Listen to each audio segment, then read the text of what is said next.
The Wally Show podcast is our daily radio show heard live through the WayFM app each morning and hosted by Wally, Gavin, and me, Betty Rock. For more fun, be sure to connect with us at wayfm.com/Wally. The Wally Show podcast is brought to you by Colorado Christian University Online, where you can earn a degree online just like Betty Rock. You can learn more at ccu.edu/Wally. Uplifting WayFM. News can be a little heavy, so we like to do news-ish. Here's Betty. Dating is not at all like it once was back in the day, thanks to the COVID pandemic, stopping men from approaching women, and also, too, the uprise of crimes, like women are more at edge, and the invention of online dating apps making dating just too casual. A 35-year-old Los Angeles lawyer is taking a different approach. She's posted a video on TikTok asking the public for their help in introducing her to her future husband. Okay. Now, I printed a photo of her so that Wally and Gavin could see her, and not that women are only worth how good they look, right, but you can see through this photo that she is a very pretty girl. Yeah. Oh, absolutely. She shouldn't have any trouble finding someone to date. But that's what you say. But then you have the same situation, like where you're very beautiful as well, and you have a great personality. You're funny. You have so many things, but you just haven't landed on that right person yet. Right. Well, she posted this video asking for help, and she even sweetened the deal by stating that if you're the one who introduces her to her future husband, she'll pay you $5,000. I love it. Once the marriage certificate is signed.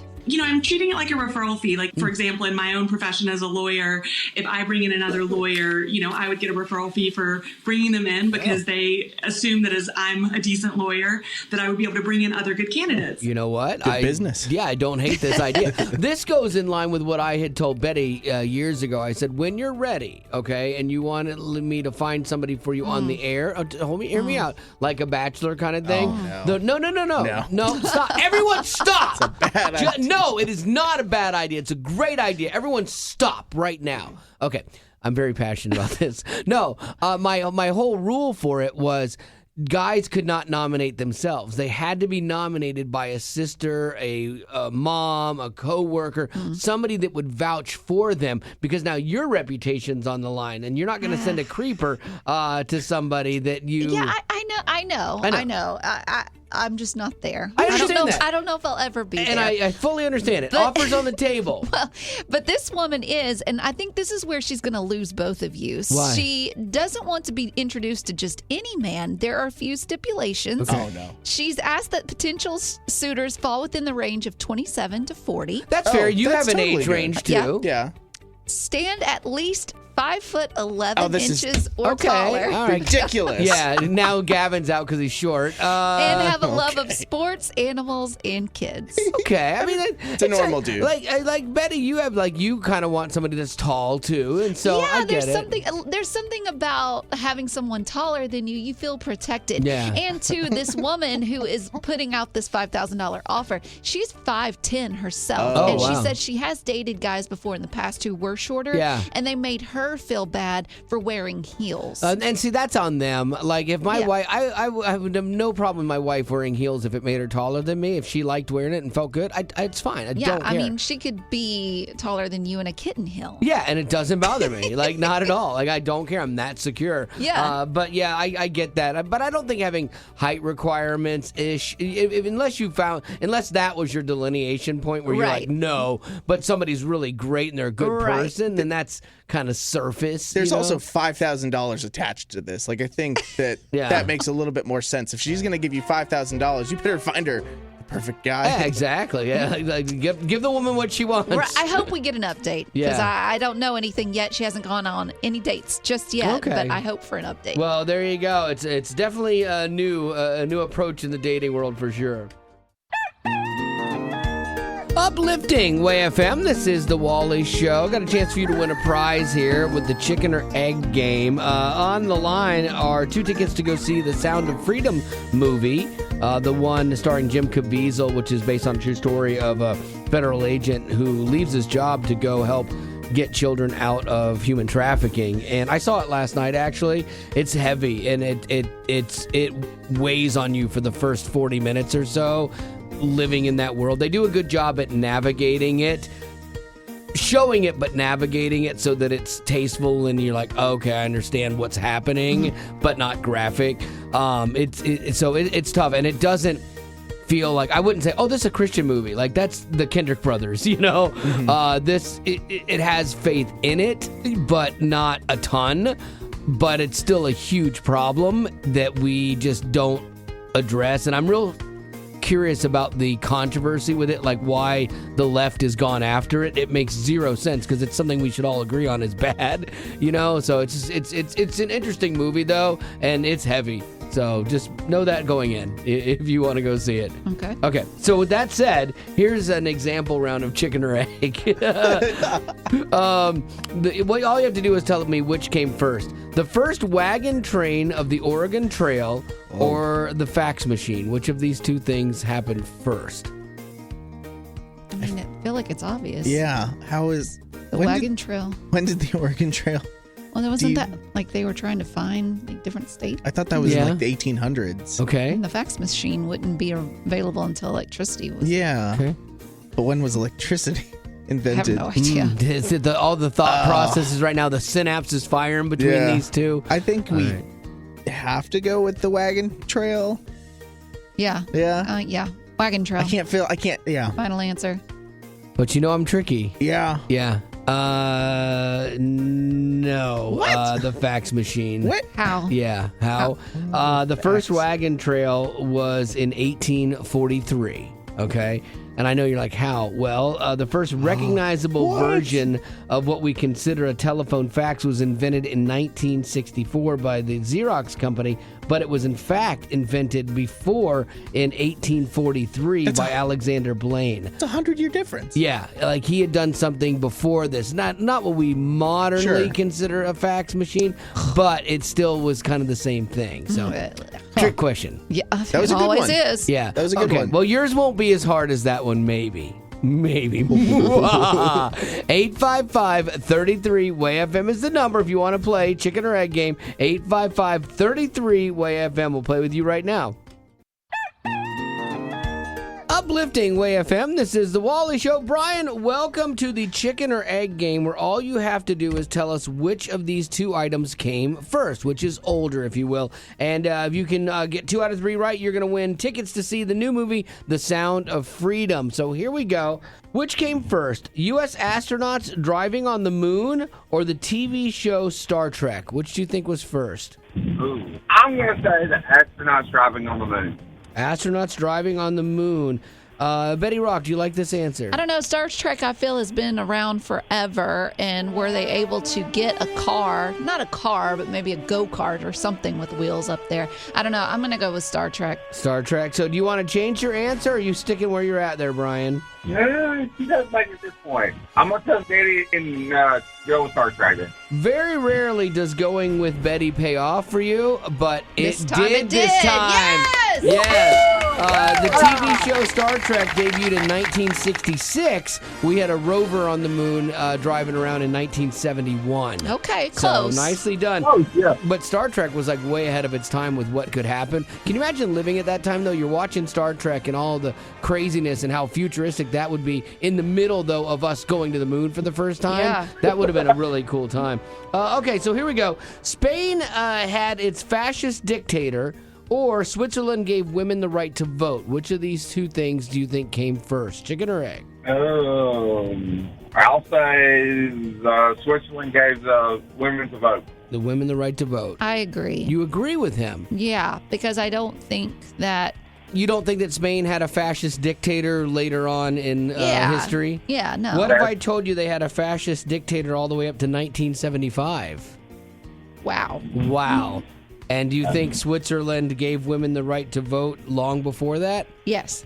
Well, you would be wrong. No! Because they gave women the right to vote in 1971, but it is earlier, so Switzerland is right, but just barely. Sadly, just barely. Wow. Close, but it still counts. That's right. Close, but it counts. Well, Brian, you are a winner today, which means you are getting a pair of tickets to go see the new movie starring Jim Caviezel from The Passion of the Christ. It's called The Sound of Freedom, a true story about a guy who leaves his job as a federal agent to go help rescue children from child trafficking. So, powerful movie. I saw it last night. Awesome. I appreciate it, guys.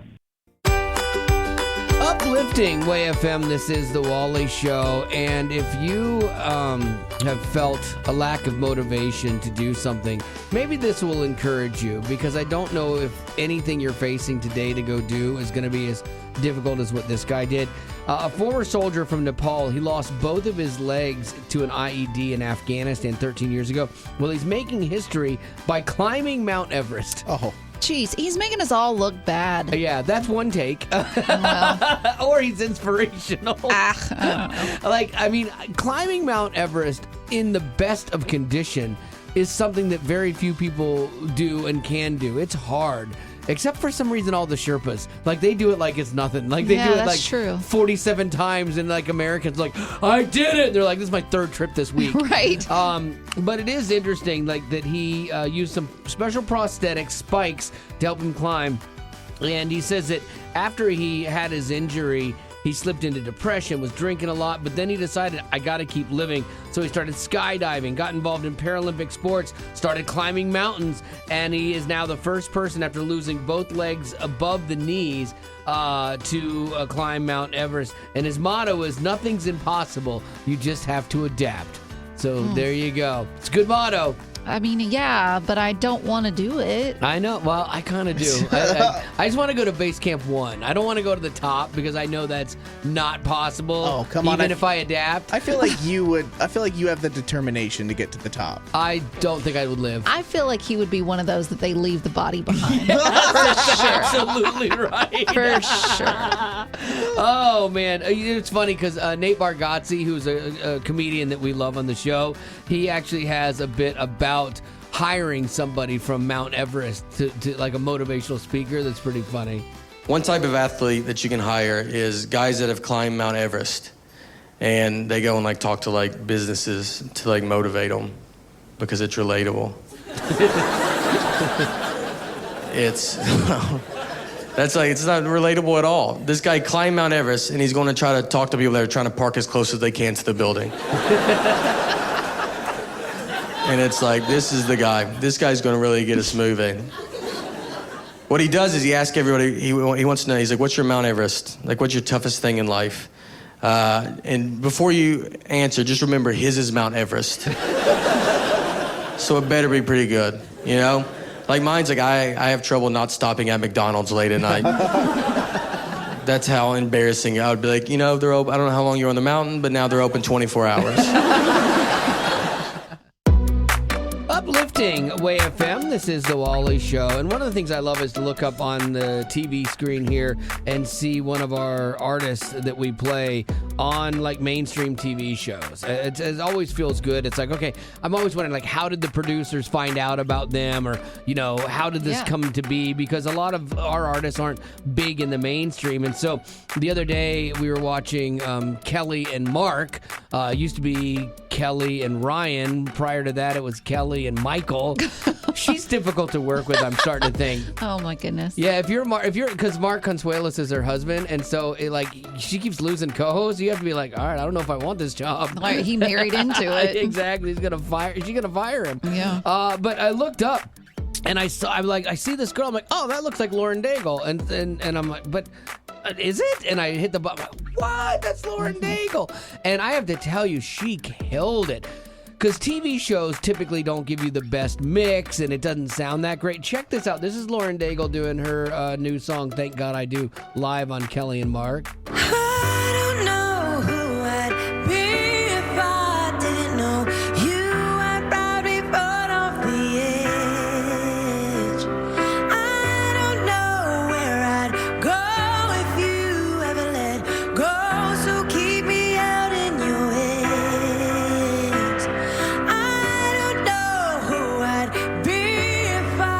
so like powerful. No, I would think like it doesn't take her long to record a song. No, like she's a one-take person probably, because I mean, just flawless, man. And so I love hearing that. I had to tell you too, like the first time I heard this song, I wasn't like in love with it, because I'm like, I had heard rumors that, okay, she's trying to go a little more mainstream, and I was like, this song doesn't feel like a song actually about God. This song feels like a song about people, and it feels like you could have this in any love story movie, which it's a great song to have placed like that.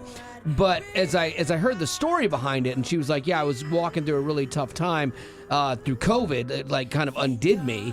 And you're like, oh, okay, so it is about people. And the one thing I always complain about is that we don't have enough songs about like relationships and reality. Everything's vertical in this format. Then she does it. I'm like, that's not a God song.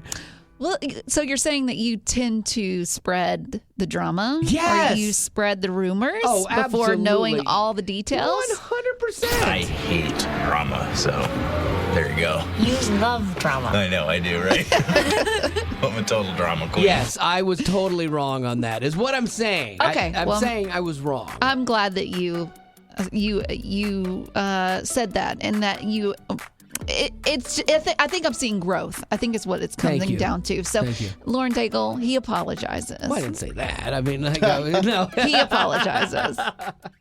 It's easy to let the fear of the unknown keep us from doing something that is good for us, but going back to school might not be quite what you think. Yeah, one of my biggest fears going back to school was I'd have to watch a ton of online lectures, and I kind of have a problem staying awake during stuff like that. But it was so different than I had imagined, and way better. Yeah, for sure. I thought I was going to have to take a bunch of tests, which I am not a fan of, but instead I was able to write papers, which for me was way better. Plus, you have the flexibility to work in school around your work and life schedule. Another big fear I had is, what if I don't understand something? What do I do? Yeah, CCU, they foster community with your classmates, and they are a great resource. And Colorado Christian University has very responsive online professors who are there to help you so you are never alone as an online student at CCU. Learn more about how you can pursue your passion and find your calling with Colorado Christian University at ccu.edu. Colorado Christian University is a nonprofit impact partner committed to cultivating the mind without compromising the heart. Uplifting Way FM. Wonder if Wally will have an opinion on this. Wally, I respect you, but word to the wise, never trust a short man named Wally. It's the Wally Show. Betty Rock or Gavin, are either of you members of SAG, the Screen Actors Guild? No. Okay. Oh, that's right. You have to be in a movie to be a member of that. Good. She walked right into it. I did. I'm ashamed of myself. I am so glad that I did not join SAG after my starring role in I Can Only Imagine, because with Dennis Quaid, remember that? I actually had the opportunity to join SAG. You have to be in a movie to then have the opportunity to join SAG, and I did not. And thank goodness I didn't, because now SAG is on strike. So Screen Actors Guild on strike, the Writers Guild on strike, and it's kind of like a big deal in that industry. Union members go on strike. They called other people in their union to join the picket lines today. And while this doesn't destroy the careers of Tom Cruise's of the world, like, for him, it's just a longer vacation in his mansion, but it does devastate, like my friend's daughter who moved to LA to become an actress. She got a role on a TV show, like a recurring role. So excited, like this is her first gig. And then now she's going to have to go on strike because that's the way it works. And so then a lot of times like shows will come back from the strike and the show like gets canceled or something too. And so she could like lose her livelihood, the thing that she loved. I'm confused. If you're part of the SAG Screen Actors Guild. Yeah, sure, whatever. Why are you not out there? I'm not part of it. I did not join it. Oh. Yes. Otherwise, I would be with my brothers on the line and my sisters on the line. Yeah. Oh, wow. Yeah. Okay. But I'm not. I'm what you call a scab. I could still go work in the entertainment industry. This might be my chance to get a bigger role. It's like I got to call the I Can Only Imagine they're so guys. Desperate. Yeah, because like they can't hire anybody, but they can hire me. Andy Irwin, if you're listening, let's do a movie together. I think I could pull it off. But anyway, so what does this mean for you, though? Okay. Oh, by the way, do you know who this is a side note that I thought was really funny. Do you know who the president of the Screen Actors Guild is? Oh. I have no idea. Yeah. No. It's the nanny, Fran Drescher. What? Yeah. Yes. Can you imagine being in those negotiations? I would give her whatever she wanted. Just stop talking to me. Oh, man. bless. So what does this mean for you? Well, it means more reruns, of course, because stations, they still have to show things and they got to fill that time. So more reruns, more reality shows. A lot of times what happens during this time. reality TV. They don't have to pay them SAG rates, and and people that want to be on TV will go on TV. And so the interesting thing, though, is we might see some more artificial intelligence shows being played with. What? Yes.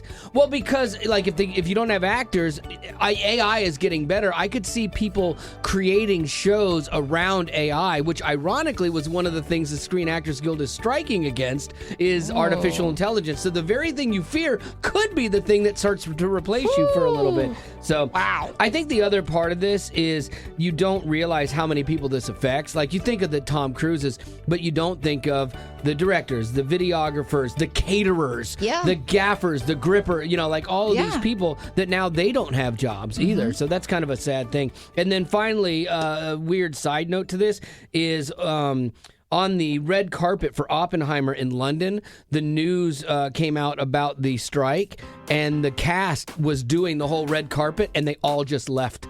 Because they kind of had to. Gotta stand. That's right. Gotta stand with them. There you go. It'll be an interesting summer of reruns and, bad entertainment for a while till they get this figured out.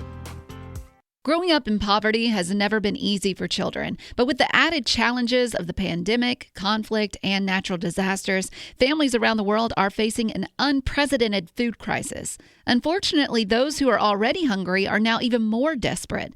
But by sponsoring a child through compassion, you can help provide life-sustaining essentials such as food and clean water. And with your compassionate support, that child can not only survive, but also flourish. You can find out how and choose a child to sponsor when you click on the compassion banner at wayfm.com.